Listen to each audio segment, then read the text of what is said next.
Welcome to today's episode. We have a very special guest joining us from across the pond, currently in Spain, but whose home is, I guess, technically anywhere right now. Emma Juul, the digital nomad. Thank you, Emma, for joining me. I'm really excited to chat with you about the journey that you've kind of embarked on from choosing a traditional path to kind of taking a left turn and then unfolding a world of uncertain possibilities. Yeah. Thank you. Thank you for having me. So, as we were chit-chatting a little bit before recording, you were talking about wanting to do a doctorate in psychology and how you had started your university career a little bit later. So, before we Mhm. get into the doctorate, I did want to ask first, what was it that led you to starting university at the time that you did, compared to when people usually do so at 18, right out of high school? I think I've always done things a little bit differently. I actually I'm from Denmark, and in Denmark you do 3 years of college, or I guess the equivalent of like the last few years of high school, maybe. And I only did two of them. After the second one, I dropped out, and then I worked full time for a little bit, and then I moved to London. And then I think I wanted to just figure out what I wanted to do with my life, and who I was, and doing that outside of, I mean, where I'm from it's a very small place. So I think I kind of wanted to do that. I didn't realize this at the time. At the time, I just wanted to move to London. But I've recently, in my later years, I've realized that I probably wanted to start a life that wasn't based on what everyone thinks, who everyone thinks you are when you're in high school, the role that you might have, or what your parents want you to do. I mean, I've always had very supportive parents, so it's that wasn't the issue. But yeah, I think I just wanted to try something different, try a new place. So I did that, and then worked for a few years, and then eventually it just clicked that I wanted to do psychology. And then obviously that changed. Well, it hasn't changed. It's just now I've just taken a little diversion in the journey. So, what made you choose London then? I went to London for the first time when I was 13 with my mum on a long weekend. And I just remember feeling like this is a bit of me. Like, here I can be myself entirely. I remember buying a big hat that I would never wear at home, because at home, I don't know, people in Denmark can be a little bit narrow-minded. Obviously, that can happen anywhere, but in London, it's such a big city. People don't give you two glances. They don't care. They just want you to get out of the way because they're in a hurry, busy getting somewhere. So I think I loved the anonymity of the place. And I remember walking down Oxford Street, turning around to my mum, being like, I'm going to live here one day. And then eventually started, when I finally lived there, Oxford Street has become one of the most hated places for me to be. But the anonymity has stayed. And yeah, now it's become home. Well, when you look at, I think it's a common tale of the person that grows up in a small town, and when they find the big city to live in, sometimes it can be way too scary and overwhelming, like Mm. a stimulate, a brain overload, way too overstimulating. Or it's the opposite, where, oh my goodness, yes, this is it, I love this, I want to be here. And I know oftentimes in Canada, people who come from small towns, when they think of big cities, they think it's this humongous thing and impossible to navigate, when in reality, like, the biggest city in Canada, Toronto, is like 6 million people, and that's like when it's bursting at the seams in the Mm. metropolitan area, not like 6 million in one little neighborhood. And so it's so funny how the you can be in a completely different part of the world and different cultures, but those phenomenons still play out in a similar manner. Yeah, absolutely. I think that's any big city I've ever been to. I mean, I remember I went to New York when I was 14, and I had the same feeling. I think I've just been attracted to, not I don't know if that sounds right, if that's even how you would say it in English, but like, you're not, you people don't look at you in the same way. Obviously, yeah, if someone thinks you're attractive or whatever, that's kind of global. But in a big city, people are so far up their own behind that they don't give you two glances. And I like that, because that just gave me the space to grow and be the person that I eventually wanted to be, or the person that I've always wanted to be. And I could just, I could be that person there.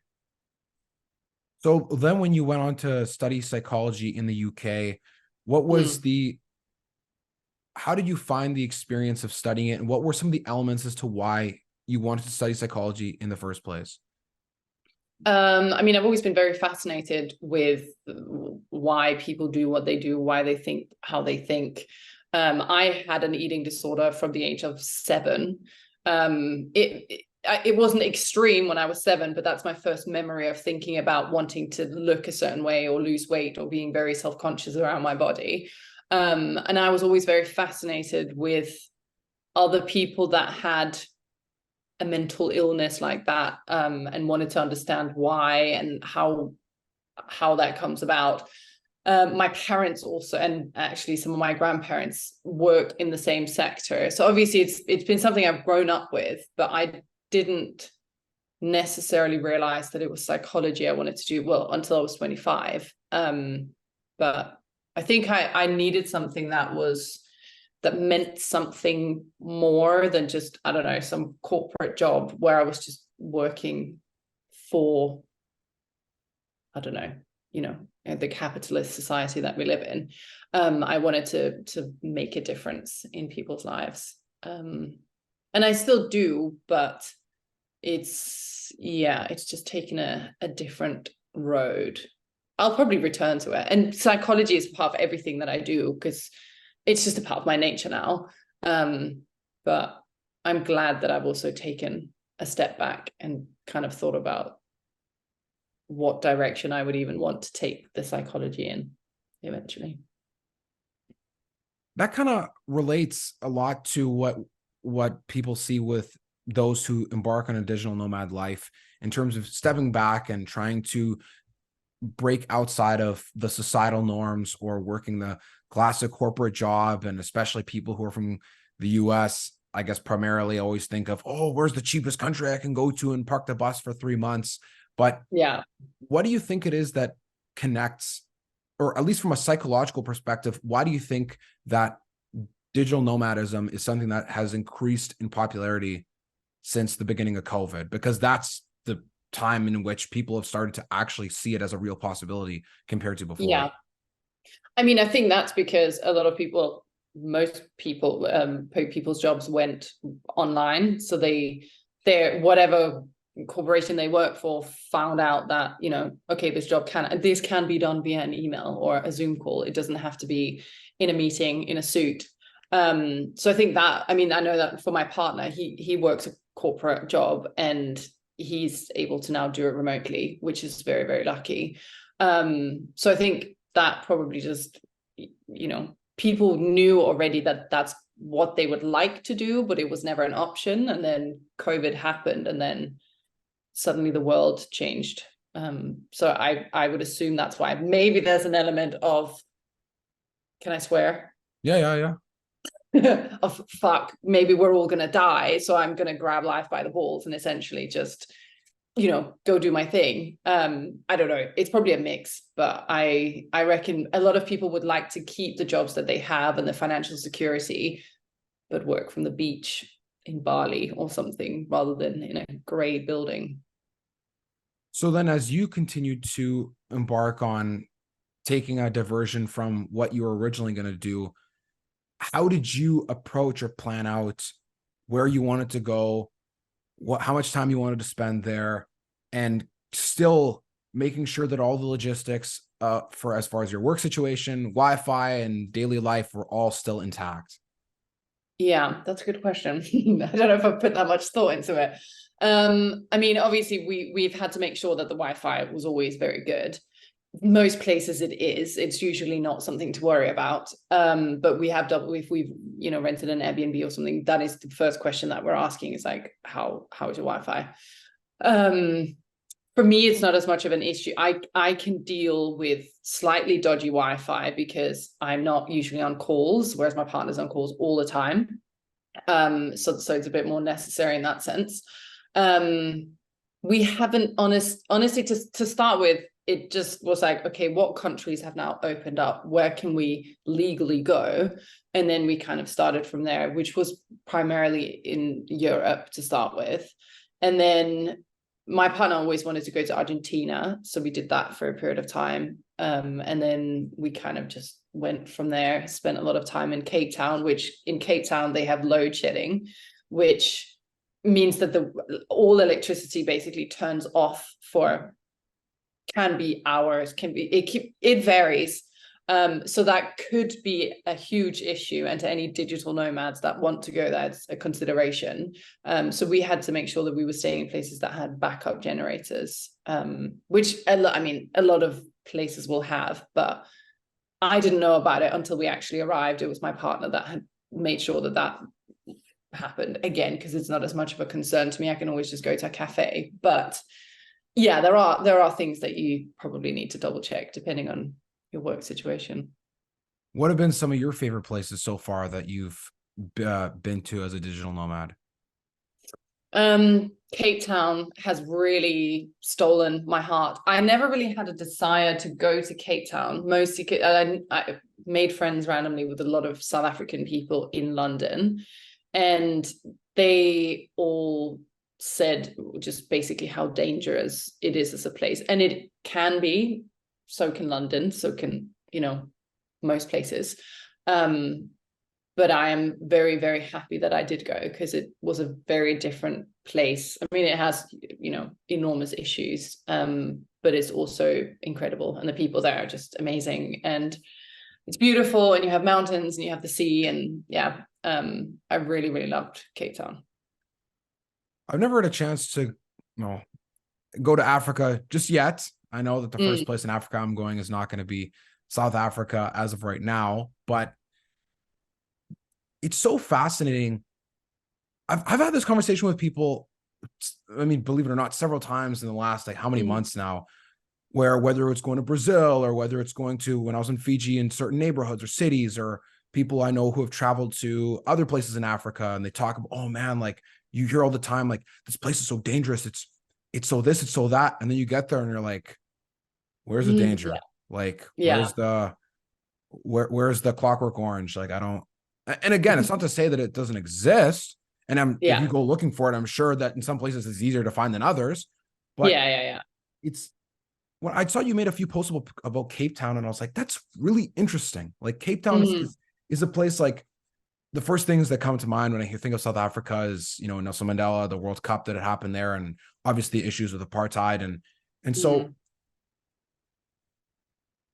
have you found through being a digital nomad that is one of the best ways to get to truly learn from firsthand experience about what a country is really like compared to what people will tell you? Yeah, I mean, obviously going to a country and experiencing it is probably the best, I don't know, point of reference that you can get. Although obviously a friend of mine might have experienced something that I didn't experience when I was there. But I think you also can't, Cape Town specifically, Cape Town is still very segregated. And the area that I lived in are the part of the wealthier areas, and very white predominantly that live there.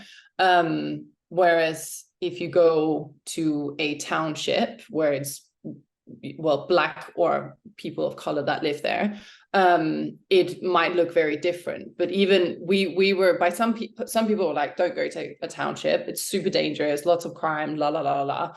And other people said, definitely go, because you'll see a side of Cape Town that's kind of the real side of Cape Town. And every person that works in Cape Town, almost, as in the service industry, lives in a township. And we did go there on a tour, and it was incredible. So I think you do have to seek out the real side of things, because it was great to go to all the wine farms and sit and be very safe in the building that I was living in, but that's not the reality of what Cape Town is for a lot of people.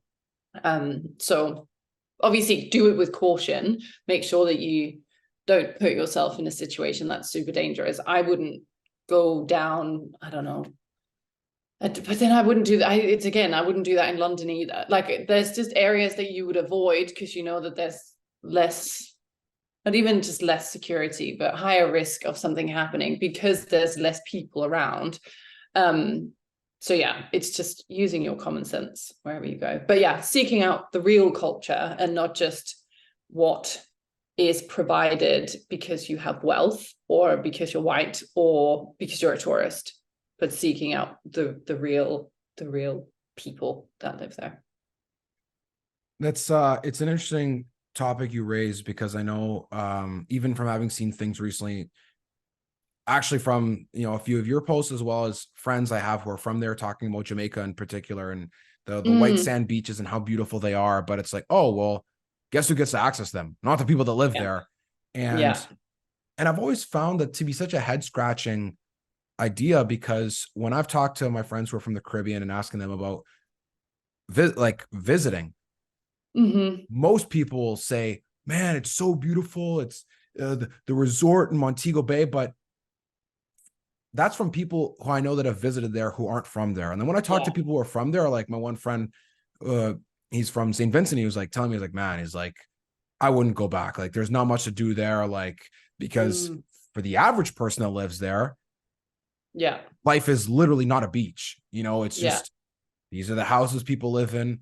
This is the run of the mill. Even I met a gentleman whose wife is from Jamaica, and he's from the Netherlands, but he ended up moving there with her for a few years since they were retired and they had the time. And he was like, it was fun and enjoyable, but when it was bad, like it was something I was not used to, and I wouldn't move back, because oftentimes it kind of opens up this door that I think we can explore a little bit more, is what people don't talk about as the life of a digital nomad, is that what privilege do you have to do things that locals don't, whether based on your race or how much money you have, or the things that the experiences you have that are worse quality, like in terms of healthcare or safety or whatever. People think, oh, it's just you're sitting on an Apple computer on the beach, but they don't really take into consideration, like, did you get food poisoning? If you get sick, can you get proper care? Like, are you treating the locals with respect, or are you insert whatever the issue is, right? I think that's something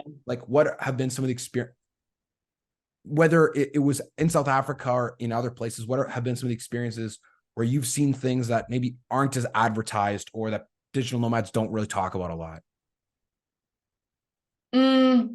Well, I think it's just like the other side of the coin. Like, you would expect, as I would expect as a white cisgender female in a straight passing relationship, because my partner is a white cisgender male, that, you know, things will be kind of fine, because it usually is for the people that we are, on a societal level. But I think, I mean, I've never seen as much, and I've seen poverty before, but I've not seen poverty as extreme.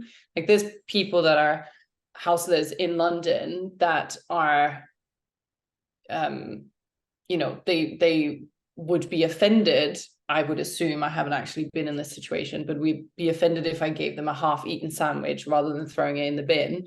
Whereas in Cape Town, it was very, very different. The nothing that they have is actual nothing when they have nothing.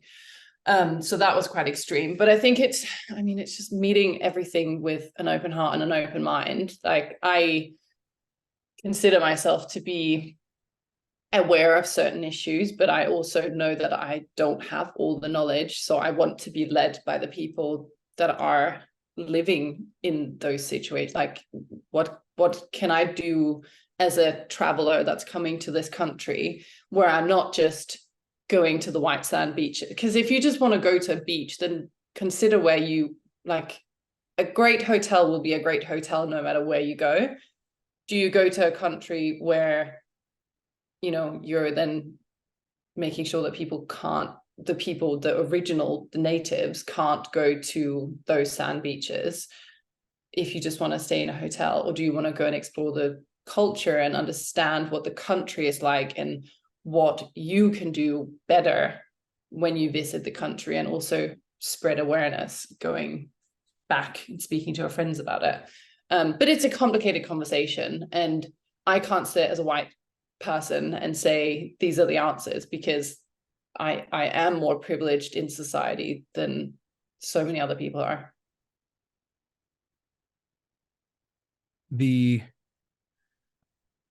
I think well, what's it called? Some of the places that people travel, I find it interesting, the reason, like the experiences and the reasons that people have. And my brother he's traveled to Latin America a lot more, and he was telling me, is like, man, so many people like gas it up and like, oh my goodness, LATAM, gotta go there, gotta go there. It's so great, so great. But when people are talking about their experience in Latin America, it's usually, like you said, they're staying in a resort-like setting. They can eat out at a restaurant every single day, every single meal. And as long as they can point to things and use hand gestures, they can get around. Whereas I've met a few people who have lived in Latin America and actually like took the time to learn Spanish, or they didn't just stay at the Hyatt hotel. And I think the experience you get culturally is a lot more enriching and also humbling too, oftentimes, depending on where you're coming from. If you're coming from a well-off place in Canada, the US, or in Europe, it can be a really humbling and important experience to get to see a culture genuinely for what it is. Because oftentimes, I'm sure in the same thing a lot of places in Europe, I'm sure that growing up, if you lived in a country with a super strong passport and you're relatively well off, you're not living in the street, like, you're a 1%er without even realizing it. Yeah. And getting to see those things firsthand and actually connect with people genuinely, I think is an important experience that people who want to pursue digital nomadism or traveling should try to be mindful of when they are going to different places. Yeah, 100%. And I think the right word there is genuinely, because obviously a lot of people will go, even, volunteering. I think I mentioned this. Well, I know that I mentioned this in one of my recent posts, around how, like, so what can we do where we do it in a way that's not offensive or fucking colonizing, like, being able to do what we're doing and buy, might one day be able to buy a house somewhere. It is modern day colonization, essentially, but again, it's a very difficult topic. I won't go too much into it. But anyway, what was I trying to say with this? The word genuine. Going somewhere and saying, I've experienced this, I've gone to a township and I'm taking these pictures where I'm in front as a white person, there's a group of Black children in the back, that makes me look really good to society. But actually thinking about how fucked up that situation is. And I'm not, again, I have done lots of things that are fucked up that I know of, and things that I probably don't know yet. But understanding what that is. So white saviorism, these children can't actually consent. So why are we putting this out online? Blah, blah, blah. So, but everything that you're doing it from a genuine place. Like, I want to understand certain cultures, the way that we do. I don't know. It's a tough one. Because the way, maybe we're invading their space. The people that lived in the township, for example, the ones that I met were very happy that we were there and trying to learn about how they live their lives. But I'm sure there's people that live there that also think, it's not a fucking zoo. Why are you here? Get out of my space. Like, you guys are the reason why we're here in the first place.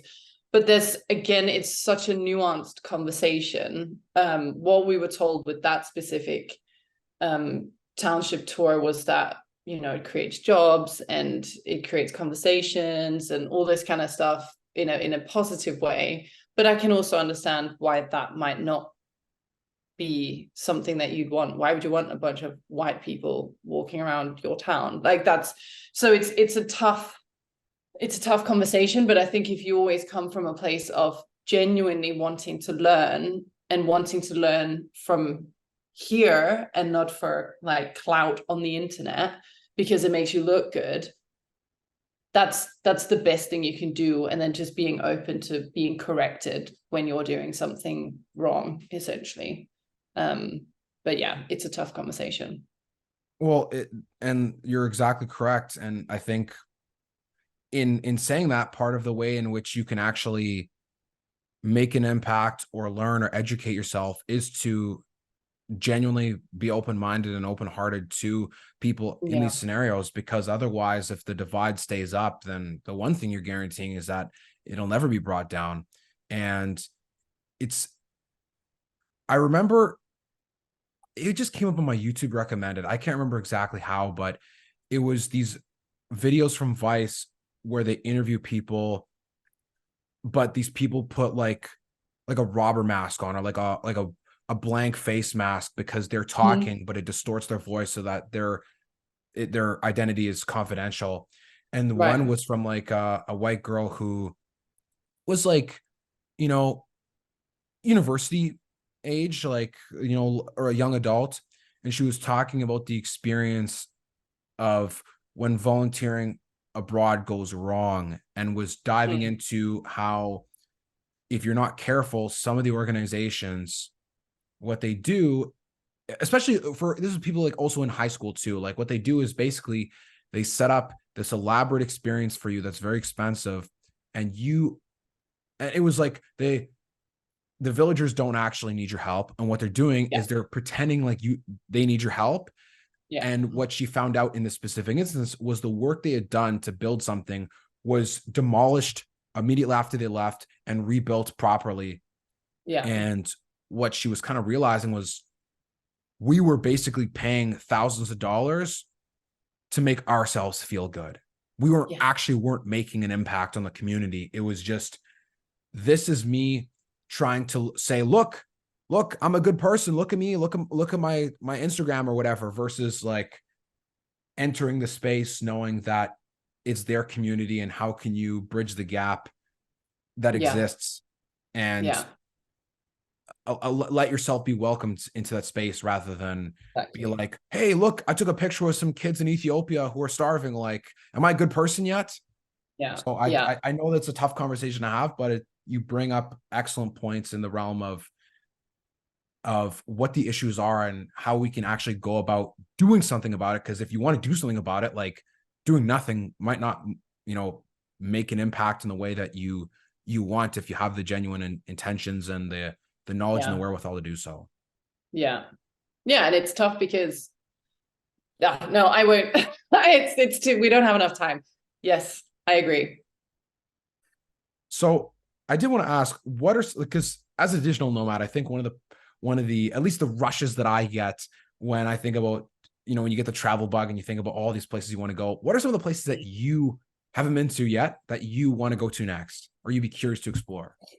Oh my God. Again, how much time do we have? I actually really want to go to Canada. I've not been to Canada yet. One of my best friends lives there, so that would be an obvious place to go. I really want to go to Mexico. I'd love to do a lot more of Asia and kind of, is it South Pacific it's called? Not been to Australia, not been to New Zealand. I mean, I want to do the whole world, preferably during my lifetime. But the next place that I probably will go, I'm going to be in Spain now for quite a while. But then it's probably, yeah, probably Mexico or Seychelles, or also really want to go back to Cape Town. I think Cape Town is going to become, I'd love to kind of come back for 6 months at a time, really, every year for the rest of my life, if I could. But yeah, oh, so many places, so many places. It's even like, even the place I'm in Spain, I want to go to so many different places here. I just want to learn everything about everything. If I could just grow my brain, that would be amazing. What has been the most unique or obscure country or place you've traveled to that when you tell people, they're like, whoa, what, where, why? Hmm. That might be Cape Town as well, because Cape Town is just an intricate and nuanced and interesting place. I think when a lot of people, I mean, first of all, when people think of Africa, they think of it's one country, it's Africa, it's a third world country, whereas Africa's continent and there's loads of different countries. And it's this, like, South Africa is considered, as far as I'm aware, still a third world country, which in some ways I can maybe understand, like the infrastructure doesn't always work the way that it should work, et cetera, but it's also just full of wealth. Again, unfortunately, it's white wealth. But it's not a third world country in a lot of ways as well. So it's a very interesting place, and I think the one where I've been the most fascinated to kind of learn, like, what is this place? And when I've therefore then explained to, I don't know, my siblings or friends what it was like, it's been a fascinating conversation every time. And if you were to give advice to somebody who is in their 20s that wanted to pursue digital nomadism, what advice would you give them? I mean, find obviously a remote job, one that will pay you.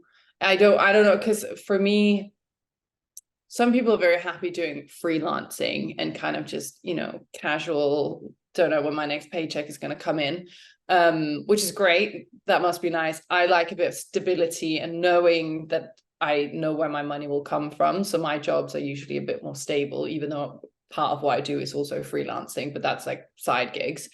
But I think make sure that the Wi-Fi works. Very important. If you're a solo traveler, make sure that you will be safe. Make sure that you're in a safe building or hotel. But I mean, basically just do it. Let's go with what Nike says. Just do it. Like, you only live once, and how incredible if you can get to see the world and earn money at the same time. Maybe try and find something that's not super dependent on time zones as well, because that has stopped us a lot from going. I mean, I'm not super dependent on time zones, but my partner is, and that has stopped us from, for example, going to Asia. So yeah, actually, probably that's my number one tip. Try and find something that's not super dependent on time zones. Yeah. I love it. Well, Emma, this has been fantastic getting to chat with you. I've had really a lot of fun today, and it's been very insightful to talk about some of the issues and also the things to consider as a digital nomad, because I think it is not just life's a beach and let me sip margaritas and eat like a pig and drink like a fish at a hotel that literally exists in my home country, but just with nicer weather and maybe a different language. I love the perspective, and I really appreciate all the insight that you've brought to today's episode. Yeah, you're very welcome. Thank you for having me.